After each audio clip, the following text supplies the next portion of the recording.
LeClaire Hall was originally named after Antoine LeClaire, one of the founders of the city of Davenport. Now, Higgins Hall is named after SAU alum Tom Higgins, who generously donated to his alma mater to help make the renovations possible. SAU Weekly's Luke Vera introduces us to Tom Higgins. Check it out on me. 1, 2, 3, go! For Tom Higgins, the opportunity to reimagine LeClaire Hall and to transfer to St. Ambrose University back in the 60s boiled down to one thing. It was the right place at the right time. I showed up on campus, and pretty much from day one, I thought, oh, this is going to work out great. You know, the people were nice, really welcoming. Higgins excelled when he was a student here at Ambrose and was even named student body president soon after. He graduated cum laude in 1967 and has since held a number of distinguished job titles, including senior White House staff member under President Jimmy Carter, senior vice president of Blue Cross Blue Shield of Maryland, and now the founding CEO of Preseta Biosciences. And a lot of it, you know, was frankly because of a commitment I have, a personal commitment, but a professional commitment to do a much better job of integrating health and human services so that you're really healing the whole person. So when Higgins returned to campus to sit on the board of trustees, he found himself on a walk with former SAU president, Sister Joan Lisinski.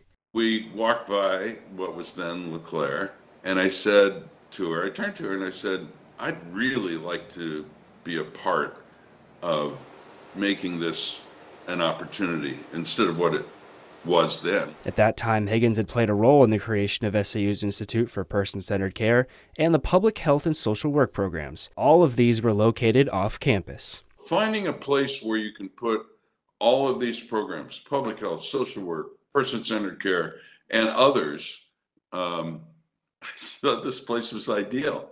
And to her great credit, Joan got it instantly.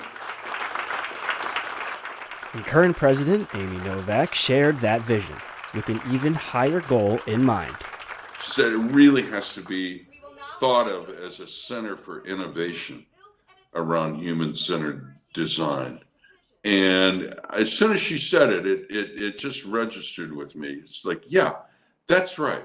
What was once a place centered on physical activity is now meant to better the whole person. Higgins found that when he first arrived here at SAU, and now hopes that legacy can live on within Higgins Hall.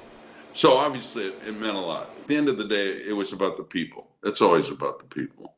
And Ambrose is, you know, anybody who can make it to a relatively small school like Ambrose, as opposed to a big university where you're going to get a lot of much more individual attention, and be with such, you know, terrific people is fortunate, you know, and I felt like I was fortunate. I was lucky. For SAU Weekly, I'm Luke Vera. Thanks, Luke.